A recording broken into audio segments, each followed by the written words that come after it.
Corona को देखते हुए प्रशासन सजग, कई कम्युनिटी सेंटर में बनाए जा रहे हैं आइसोलेशन सेंटर। कई कोरोना के मरीजों का हो सकेगा इलाज।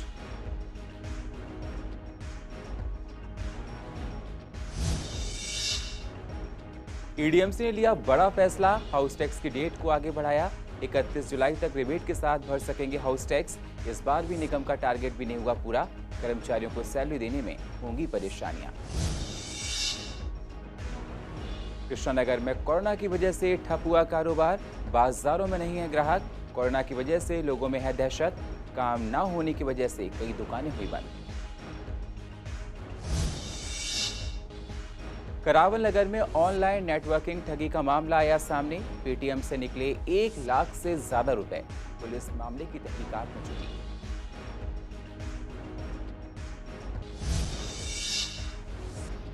और पूर्व दिल्ली के कंटेनमेंट जोन में आई कमी। एसडीएम ने बताया 33 से 31 हुए कंटेनमेंट जोन की संख्या। सभी जोन में किए जा रहे हैं सर्वे। नमस्कार, स्वागत है आप सभी का पूर्व दिल्ली खास में। मैं हूं आपके साथ सुनील चौहान। अब होते हैं रूबरू पूर्व दिल्ली की अहम खबरों के साथ। पूर्व दिल्ली में कोरोना के केस लगातार बढ़ते जा रहे हैं। कोरोना महामारी से निपटने के लिए प्रशासन सख्त हो गया है। निगम की तरफ से अब होटलों और कम्युनिटी सेंटर्स में भी बेड का इंतजाम किया जा रहा है। तैयारियां पूरी कर ली गई हैं। कोरोना को देखते हुए अस्पतालों में हाल बहुत ज़्यादा खराब हो रहे हैं। पूर्व दिल्ली के गीता कॉलोनी के आइसोलेशन का अगर देखें सेंटर में तो 50 बेड का इंतजाम किया गया है। कई कम्युनिटी सेंटर्स का चयन किया जा रहा है जहां पर निगम काम कर रहा है। गीता कॉलोनी से जायजा लिया हमारी संवाददाता वंदना कश्यप कैंथ ने। तो कोरोना के बढ़ते केसेस को देखते हुए निगम ने फैसला लिया था कि हर विधानसभा में आइसोलेशन सेंटर्स बनाए जाएंगे। फिलहाल हम ईस्ट डिस्ट्रिक्ट की बात करें तो यहाँ पर कुल मिलाकर 6 जो हैं वो आइसोलेशन सेंटर बनाने पर जोर दिया गया है। और जिसमें कि पहली तस्वीर आपको इस आइसोलेशन सेंटर की हम दिखा रहे हैं। गीता कॉलोनी 10 ब्लॉक से जहां के समुदाय भवन में 50 बेड का आइसोलेशन सेंटर जो है वो तैयार कर लिया गया है। तमाम सुविधाओं की बात यहां की जा रही है। यहां पर देख सकते हैं कि किस तरीके से डिस्टेंस जो है वो मेंटेन करके यहाँ बेड की व्यवस्था की गई है उन तमाम लोगों के लिए जिन लोगों को एडमिट होना है और जिन लोगों के साथ ये जो बीमारी है वो जुड़कर आ रही है। फिलहाल यहाँ पर पूरी बातचीत के लिए मेरे साथ संदीप कपूर जी मौजूद हैं। हमारे पूर्वी दिल्ली में 16 विधानसभा है और 3 डिस्ट्रिक्ट है। तो अभी जो ईस्ट डिस्ट्रिक्ट है उसके जो 6 विधानसभा हैं उसमें एक कम्युनिटी सेंटर जो है उन्होंने सेलेक्ट किया है।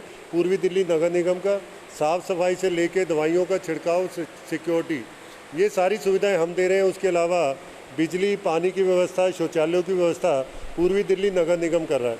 लेकिन आप देख रहे हैं यहाँ बेड लगे हुए हैं। इसके साथ साथ डॉक्टर्स की एक टीम भी रहेगी। उसके साथ एक हॉस्पिटल भी कनेक्टेड होगा जो हमारे साथ में चाचा नेहरू हॉस्पिटल है, उसे इसका नोडल हॉस्पिटल बनाया कि क्योंकि जल्दी अगर किसी मरीज़ की तबीयत ख़राब होती है तो वहाँ ले जा सकते हैं। एम्बुलेंस की व्यवस्था रहेगी। 10 ब्लॉक गीता कॉलोनी के अंदर 50 बेड हमने रखे हैं। इसके अलावा एक्स्ट्रा चद्दर, तकिए, बेड्स वो सारे एक्स्ट्रा हमारे पास हैं और उन्हें हम यूज़ करेंगे। इन बेड शीट्स को रीयूज़ नहीं किया जाएगा, ये जाएंगी दोबारा धोकर और पूरे सिस्टम के हिसाब से वापस आएंगी। देखिए हमारे पास आपको पता है कि 6000 लीटर के बड़े टैंकर्स हैं, तो प्रतिदिन उन टैंकर की व्यवस्था करके अंदर पूरा सैनिटाइजेशन किया जाएगा। इस तरीके का सेंटर जो है वो बनाकर तैयार किया गया है। ना सिर्फ यहाँ बल्कि और 5 जगह पर भी ये सेंटर बनेंगे और इसके अलावा हर विधानसभा क्षेत्र में इस तरह के सेंटर जो हैं वो बनने जा रहे हैं ताकि जो आंकड़े बढ़ रहे हैं उसको देखते हुए जिन लोगों को क्वारंटाइन करना है, जिन लोगों की देखभाल करनी है, उनकी देखभाल इस तरीके से की जा सके। कैमरा पर्सन मोहित के साथ मैं वंदना कश्यप कैंथ, CCN। कोरोना की वजह से पूर्व दिल्ली का हाल बेहाल हो रहा है। कंटेनमेंट जोन में प्रशासन बहुत सावधानियां बरतकर काम कर रहा है। पूर्व दिल्ली में कोरोना के टेस्टिंग का स्पीड जो है वो काफ़ी बढ़ा दी गई है। कंटेनमेंट जोन में 31 जुलाई तक के लिए लॉकडाउन बढ़ा दिया गया है। जैसे जैसे कंटेनमेंट जोन में हालात ठीक होंगे वैसे वैसे ढील दी जाएगी। पूर्व दिल्ली में 33 कंटेनमेंट जोन थे, अब वहाँ 31 रह गए हैं। जहाँ पूर्व दिल्ली में 5 जगह फ्री में कोरोना की टेस्टिंग चल रही है, वहीं रफ्तार और बढ़ा दी गई है। एसडीएम संदीप दत्ता का कहना है कि कोरोना को लेकर सारे काम तेजी से चल रहे हैं। पहले 33 जोन थे, उसमें से 2 जोन को हमने डिकॉन्टेन कर दिया आज के दिन में अगर लेंगे तो अब 31 कंटेनमेंट जोन। नहीं, पहले तो बढ़ ही गया था, लेकिन अब उसके बाद आहिस्ता आहिस्ता कम हो रहा है, क्योंकि अभी टेस्टिंग जैसे चालू हुआ ना, तो थोड़ा अवेयरनेस बढ़ गया, तो लोग उसको उसी हिसाब से देख रहे हैं। और हमारे सर्वे भी चल रहे हैं, मेडिकल सर्वे। एक तो जो भी कंटेनमेंट जोन वाले है उनके लिए हमने 5 सेंटर बनाए, जहाँ पे इनका एडीटी टेस्टिंग चल रहा है जो कंटेनमेंट जोन में है। ऊपर से जो डिकंटेन में जोन में है या कंटेनमेंट जोन के बाहर है, उनका भी एडीटी टेस्टिंग चल रहा है, फ्री फॉर ऑल। इसके अलावा एक गवर्नमेंट ऑफ इंडिया से, ministry of health and family से एक सेरो सर्वे उन्होंने कहा है, मतलब सेरोलॉजिकल टेस्ट है, जो कॉम्प्लिकेटेड मेडिकल टेस्ट है, जिससे ये लोग ना इसका निदान ढूंढने की कोशिश कर रहे हैं। हमारे ईस्ट में 1742 सैंपल कलेक्ट करना है। हमारे डिफरेंट जो म्यूनिसिपल वार्ड्स है ना, उस वार्ड्स में उन्होंने आइडेंटिफाई कर दिया, इस वार्ड से 25, इस वार्ड से 30, इस वार्ड से 57, ऐसे करके पूरा उन्होंने लोकेलिटी में दिया है। तो उसमें 1742 करना पड़ेगा। उसमें 2 कैटेगरी का है, एक एडल्ट मतलब 18 के ऊपर वाला और एक 18 से नीचे वाला। तो उसको लेके उनको फिर एनसीडीसी जो है ना, नेशनल कम्युनिकेबल डिजीज सेंटर जो है, उसका जो सिविलेंस वाला ब्रांच है, उसमें सैंपल जाएगा। वो उसमें पूरा कॉम्प्रिहेंसिव टेस्ट करेंगे। उसके बाद उसका रिजल्ट के ऊपर स्टडी करके आगे की कार्रवाई। कोरोना काल का असर हर किसी पर पड़ा है, चाहे वो केंद्र सरकार हो, राज्य सरकार हो या फिर नगर निगम। हर किसी को कोरोना की वजह से क्राइसिस उठानी पड़ रही है। पूर्वी दिल्ली नगर निगम में हर साल को देखते हुए इस बार हाउस टैक्स बहुत कम आया है, जिसकी वजह से निगम को काफ़ी चिंताएं सता रही हैं।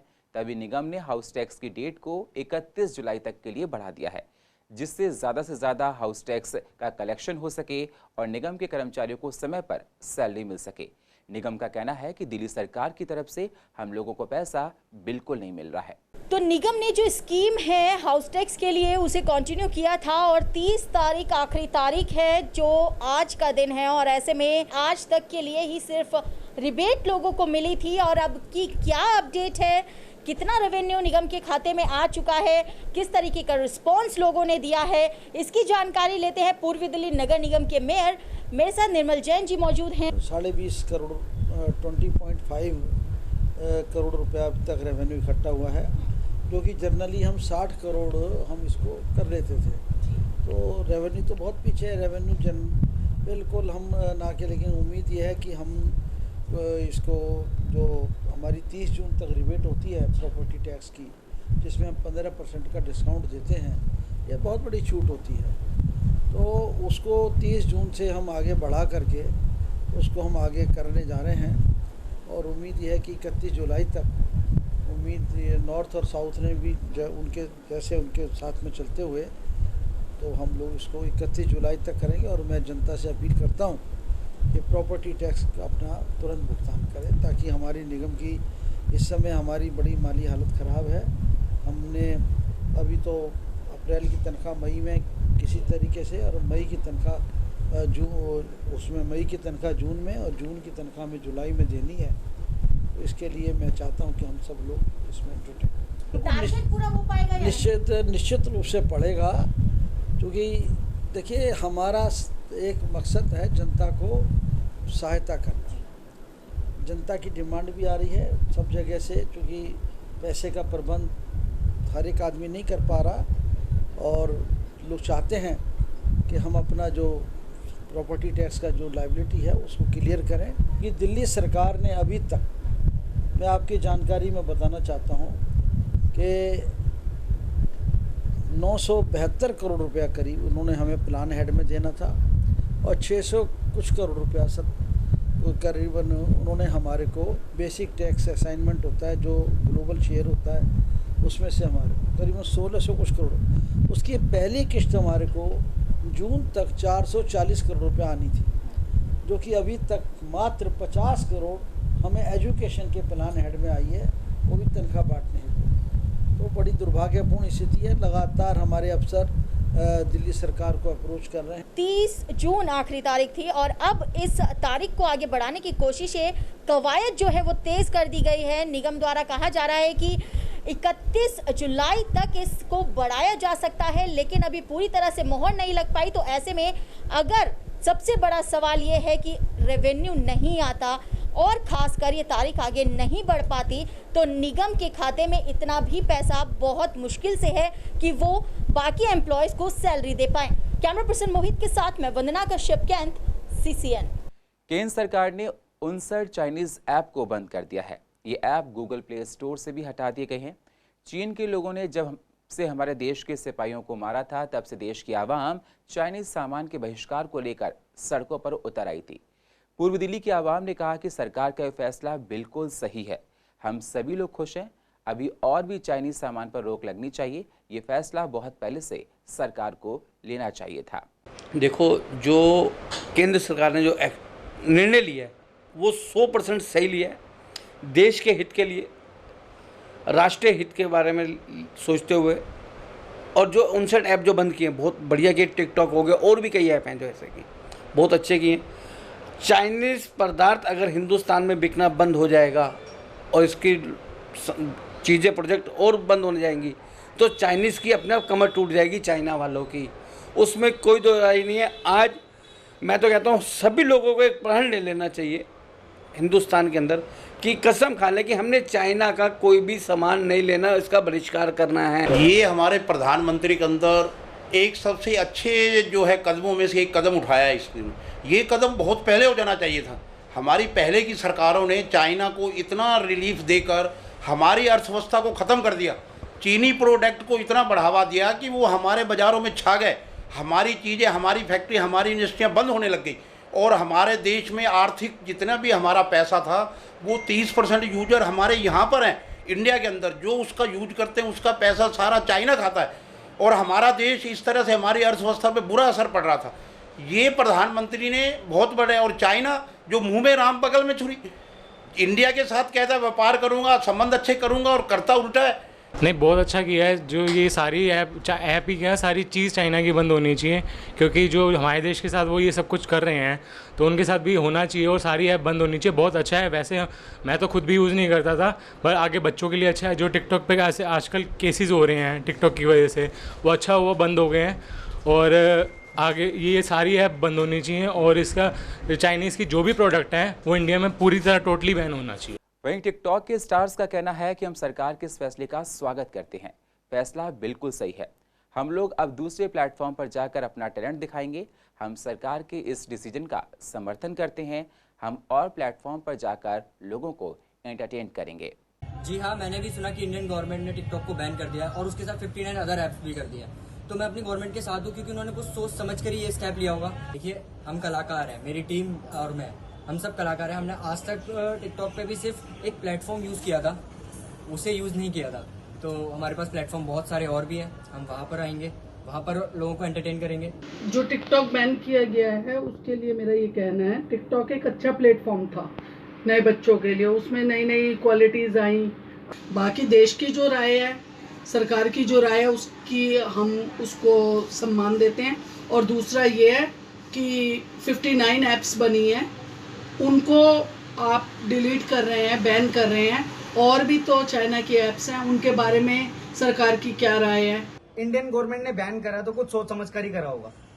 जैसा कि हमें पता लग रहा था कि हमारे इंडियन सोल्जर्स शहीद हो रहे थे चाइना की वजह से, तो जो भी डिसीजन था हमारी इंडियन गवर्नमेंट का, हम उसके साथ हैं और हमेशा थे और आगे भी रहेंगे। तो जैसे कि हार्डवर्क करके यहाँ पर टिकटॉक पर अभी तक यहाँ तक पहुँचे हैं, अब आगे हार्डवर्क करके इंस्टाग्राम पे आगे बढ़ेंगे और यूट्यूब पे आगे जाएंगे। आप लोगों ने अभी तक यहाँ पर सपोर्ट करा है, आगे यहाँ पर करना। कृष्णनगर में दुकानदारों का कहना है कि कोरोना से लोग अभी भी दहशत में हैं। ग्राहक अभी दुकानों पर नहीं आ रहे हैं, जिससे बहुत नुकसान हो रहा है। कई दुकानें बिल्कुल बंद हो चुकी हैं। इसके अलावा मोटे मोटे बिजली के बिल आ रहे हैं। इस माहौल में खर्चा निकालना बहुत मुश्किल भरा हो रहा है। लोग केवल ज़रूरी सामान खरीदने के लिए बाहर निकल रहे हैं। कोरोना के डर से बाजार अभी ठप पड़ा है। कम दुकानदारी की वजह से बहुत से दुकानदारों ने अपनी दुकानों को बंद कर दिया। अगर ऐसा ही रहा तो आगे और भी दुकानें बंद हो जाएंगी। देखिए, फ़िलहाल तो जब से ये कोविड-19 पेंडेमिक का जो असर आया है, तो लॉकडाउन खुलने के बाद से अभी बाज़ारों में ग्राहक नहीं आ रहा है। केवल लोग उस चीज़ के लिए ही निकल रहे हैं घरों से जो उनका बहुत ज़रूरी एसेंशियल आइटम्स हैं, उन्हीं को ही लेने जा रहे हैं। अदरवाइज़ अभी दुकानदारों के पास काम नहीं है और बहुत बुरा हाल है। लोग अपने जो है स्टाफ की तनख्वाह भी जेब से भर रहे हैं, बिजली का बिल भी जो आ रहे हैं, कमर्शियल बिल आ रहे हैं, बहुत हैवी चार्जेस, उनके फिक्स चार्जेस के साथ आ रहे हैं। 3 महीने के बिल आने शुरू हो गए, अभी भेज रहे हैं, वो सब अपनी जेब से भरना पड़ रहा है। उसको कोई आमदनी नहीं हो रही, हर तरफ से लेबर का उसको प्रॉब्लम है, बिजली पानी ये वो हर एक चीज़ों के टैक्स जो है उनको नोटिस आ रहे हैं कि भी बिल जमा कराओ, ये करो, और हाउस टैक्स वाले भी आके खड़े हो जाते हैं, और किसी तरफ से गवर्नमेंट कोई इनको बेनिफिट नहीं दे रही दुकानदारों को। नहीं, किराए की दिक्कत भी है, मकान मालिक देखो जी उनका भी मांगना ठीक है, और हम भी परेशान है कि भाई हम कहाँ से दें, जिसे कहते हैं जब इनकम होगी तो इनकम थी तो ज़्यादा भी देते थे, अब इनकम है ही नहीं तो दे कहाँ से, जिसे कहते हैं। पर फिर भी जिसे कहते हैं कुछ लोग एडजस्ट कर लेते हैं, कुछ लोग नहीं भी एडजस्ट करते। देखिए जी, काम तो मार्केट में नहीं है, इसमें कोई दो राय नहीं है। बड़ी मुश्किल से 10% काम है, और वो भी वो काम है जो बहुत ज़रूरी है, और ग्राहक को वो किसी ज़रूरत की वजह से चाहिए ही चाहिए। ग्राहक आता है 10 मिनट में जो चीज़ लेनी है लेके भाग जाता है, वो दहशत है कोविड का जो इन्होंने रोला इतना डाल दिया। पर सच्चाई ये है कि लोग डर की वजह से नहीं निकल रहे। पूर्व दिल्ली के गीता कॉलोनी में असामाजिक तत्वों से लोग परेशान हैं। असामाजिक तत्वों ने एक गाड़ी का शीशा तोड़ दिया, साथ ही परिवार को मारने की धमकी दी। स्थानीय लोगों का कहना है कि असामाजिक तत्वों की हम लोग कई बार पुलिस से शिकायत कर चुके हैं, पर पुलिस कोई कार्रवाई नहीं करता है। इलाके के लोगों ने गीता कॉलोनी थाना पुलिस में इसकी शिकायत दी है। हमारा इनसे 1 महीना पहले ये कोरोना के चक्कर में झगड़ा हुआ था। ये यहाँ पे पार्क के पास शराबें पीते हैं और गली के अंदर ही पेशाब करते हैं। इस चक्कर को लेकर 1 महीने तक कुछ वारदात नहीं हुई, हम शांत रहे अपनी जगह, हम अपना आराम से रह रहे थे। हमने इनको बस मना करा था, तब भी पहले झगड़ा हुआ। और हमारी ये गाड़ी खड़ी थी, हमारे घर पर हमला करा। रात को तकरीबन 2 सवा 2 बजे की बात है, और शीशा तोड़ा मेरे घर पे, ये अपना क्या कहते हैं ईंटें फेंकी। इस चक्कर में हम बहुत परेशान हैं इससे। सोने के बाद ये आया, इसने ईंटें बरसाई हैं, ये सारा देख लीजिए आप, तोड़फोड़ सामने जो है। नहीं चोट किसी को नहीं है, हम सो रहे थे, हमें पता ही नहीं, हमें तो पड़ोसियों ने फ़ोन करके बताया। ये कोई होगी, वैसे तो 9-10 बजे से वो चालू था। सर जी यहाँ पर कोने पे रोज ही पंगा होता है, यहाँ खड़ा होकर कोई पेशाब करेगा। मेरे को भी खुद पकड़वाया उसने पुलिस के अंदर। क्या बोले, बदतमीजी कर रहा था, तो ये बाकी तो सब सो रहे थे, सब एकदम जग के आया, देखा क्या हुआ, देखा तो जी बहू बेटे को गाली दे रहा और गाड़ी थी, शीशा तोड़ के निकल गया।